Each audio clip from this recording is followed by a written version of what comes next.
HoodBlitz. Every time we get the ball, we score. It's game time. It's time, baby. HoodBlitz. Where the cleats meet the streets. Right here with DJ Scream Phillip Dukes. Whoa, touchdown! HoodBlitz. DJ Scream.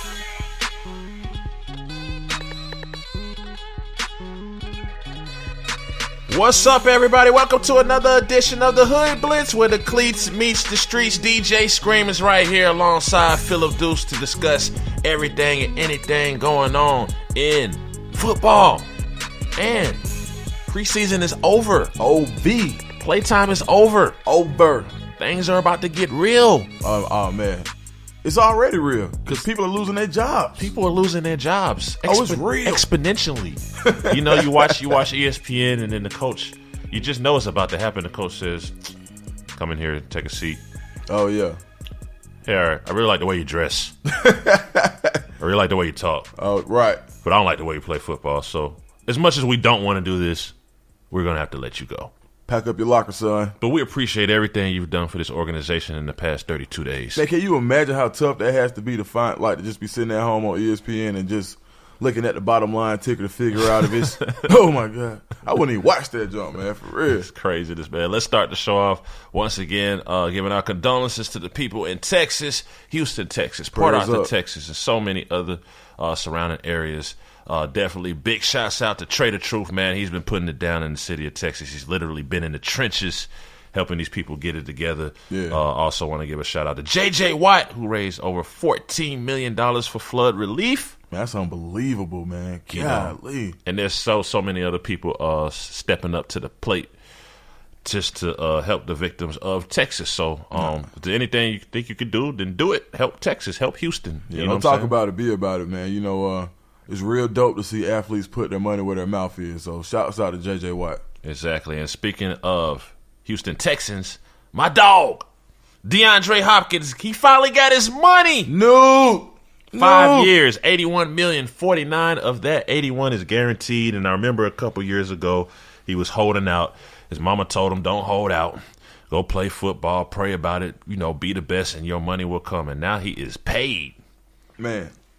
You know what? I really think he's worth every dime. I just think that he doesn't have a quarterback to make that money worthwhile right now. I think that at least Tom Savage and Deshaun Watson know that they should throw the ball to DeAndre Hopkins. That was a big problem with Brock Osweiler. I mean, obviously the inaccuracy and so forth, but it's like you throw it to DeAndre Hopkins. It's kind of like Matthew Stafford and the Calvin Johnson. It's like, hey, if I don't know what's going on with the offense, if I can't read, if I suck, let me just throw it to Calvin Johnson and make it make sense. You know what I'm saying? It's the same thing when Larry Fitzgerald had a decent season. He's like, hey, let me just throw it to Brandon Marshall. Right. Until they double cover Brandon Marshall, then I'll throw it to Eric Decker. Just the basics. So I think now he'll get enough targets and enough volume to be the DeAndre Hopkins we all want him to be. Yeah, I mean, probably one of the best route runners in the game. I really, really enjoy watching him play. I just think that hopefully he can get the quarterback play he needs so we can really see the type player he can be, because I think he single-handedly was responsible for the beginning of the decline of Darrelle Revis. So he actually got the first flight off Revis Island. And, I like to see him play, and you like to see a guy who plays the game the right way. So shouts out to Nuke Hopkins.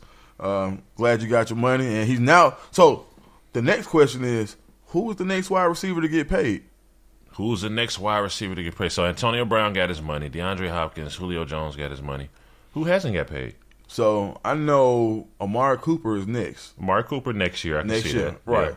So just for sake of conversation. Yep. Would you be willing to pay Amari Cooper top receiver money? Yeah. Why not? Ooh. I mean, why not?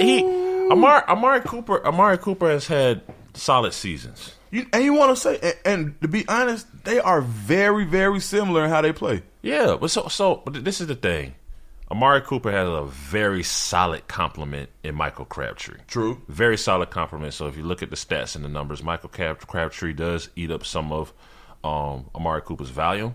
But, I mean, Amari Cooper also has big play potential. Like, one play. He's one of those guys, like a T.Y., like Right. Oh, I closed my eyes and woke up and Amari Cooper just did it, you know. So I really just thought about that, but him and Hopkins are really the same player almost. Very similar skill set. Very similar skill set. So one of the most amazing things to me that happened this week. Mm-hmm. I had to just laugh real quick to get the laugh out. All right. Joe Hayden is released by the Cleveland Browns and signed by the Steelers the same day. So, and you know what that's about? That's all AB, in my opinion. AB comes out as soon as he sees the news and says, hey, Joe Hayden is still a good cornerback. Yeah. Don't let the smooth taste fool you. Well, I feel like the Steelers need help, too, still in the secondary, so it can't hurt to have them in the secondary, even for the football mind. I always say sometimes it's good to have a football mind. Me and you were discussing whether or not Revis should go to the Falcons or right. all this other stuff, and it's like, physically, but you know, it's good to have that football mind back there and have, just like how Dwight Freeney kind of offers something like that football mind and that leadership is good to have. So yeah. I think that was a great pickup for the Steelers. I think they may have paid a little much. $9 million a year for Joe Hayden is a little expensive. And I'm sure Le'Veon wasn't happy about that. Oh, he couldn't have been, man. But you know, he was out there filling out applications for Dairy Queen. Yes, right. That boy was a fool, man. But now, I would have loved to have Hayden here in the third or fourth cornerback role, but, you know, I think the Falcons did good by not signing him just because of the price tag attached to him. I do think that Antonio Brown's familiarity with Joe Hayden is one of the things that helped get him signed, because when you're the man on the team and the highest paid player, is pretty much like, hey, and I think, hold on, does AB make more money than Ben? I don't think. Right. But he's in there. He's one of the most well-respected guys in the locker room. So I think that his vote of confidence had a lot to do with them being so quick to sign him. Yeah. But I'm kind of glad that they kept him in the AFC because he may have been one of the missing pieces for Dallas, who was interested in him as well. Yeah. So we're as a Falcons fan, we're glad you're over there in the AFC and possibly see you in the Super Bowl. Are the Buffalo Bills and the New York Jets like? Should they even play football this season? Is it now Sheldon Richardson gets traded from this is like the last decent piece of your team. But he had to go. Like, you think about it. You got Muhammad Wilkerson still there. Yeah. And you got probably maybe the second best young interior D lineman in the league in Leonard Williams. So you had a glutton at the position. You got a second round pick back for what I really thought that was a good trade for somebody who doesn't have the type of locker room presence that you need for such a young team. He's still trying to fight Brandon Marshall. He don't even play there no more. Like Jermaine Kearse. Jermaine Kearse is now on my fantasy radar. Who else are you gonna throw the ball to? Robbie Anderson. Exactly. Right, exactly. As a matter of fact, I worked out a little bit this morning. I was thinking about going over there for a tryout, see if I could put a couple cleats on and a pair of cleats on. The Jets will be horrible this season. Yeah, man, they will be horrible. They're this year's Cleveland Browns, and they're tanking. I think they'll be in the market for Sam Darnold next year. What does that mean for the Seahawks, though? I mean, it's just like Seahawks, man. So it's an arms race right now. Everybody's trying to get bigger, better, faster. Right. So the Patriots, they looked at and I really feel like the Patriots looked at the athleticism that the Atlanta Falcons had and knew that, hey, we could out-scheme them, but if it just comes down to physical play, these guys are better athletes than us at this point. So they did whatever they could to add more speed and add more athletic ability to their team. So the rich got richer. The Falcons, what did they do? They went out and got one of the biggest, most athletic and versatile D tackles in the league. What did the Seahawks do this year?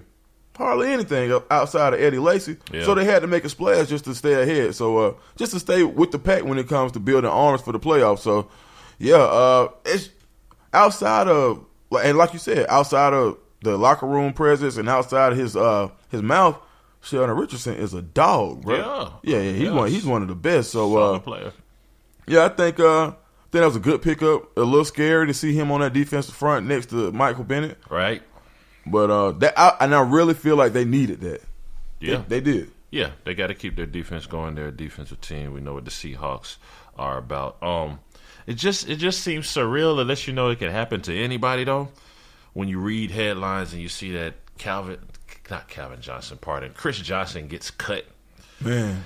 And I guess as a player, maybe sometimes emotionally and mentally you have to come to a particular place just to know when maybe you should hang it up, because I feel like that's one of those players that should hang it up before he's just like scrambling, going from team to team to team, trying to just hold on to a job. This is Chris Johnson here. This was at one time arguably top 3 in the league. Yeah, I mean, CJ 2K, we call him 2K for a reason. There aren't a lot of backs in the history of the NFL that haven't been able to amass 2,000 yards in the season. Yeah. And the combine record holder until this year, the 4.24 40, is a thing of legend. But I do agree when you're and I always say this: if you're at a position, or if you're playing anything where your productivity is based on athletic ability solely, not a whole lot of mental, not a whole lot of thinking, right? But based on you being having that athletic advantage over the next man, which CJ 2K had one of the most. It was so crazy how much faster he was than the rest of the league. Right. So when you lose that speed, what do you have? So even a slow Chris Johnson is still probably a 4.4 guy. Right. But does it mean the same as when you're barely 200 pounds? Right. You don't have the agility that some of the other guys. And basically, you're 32 years old, and in the third preseason game, you couldn't hold on to the ball. And I really think that's what sealed his fate more than anything.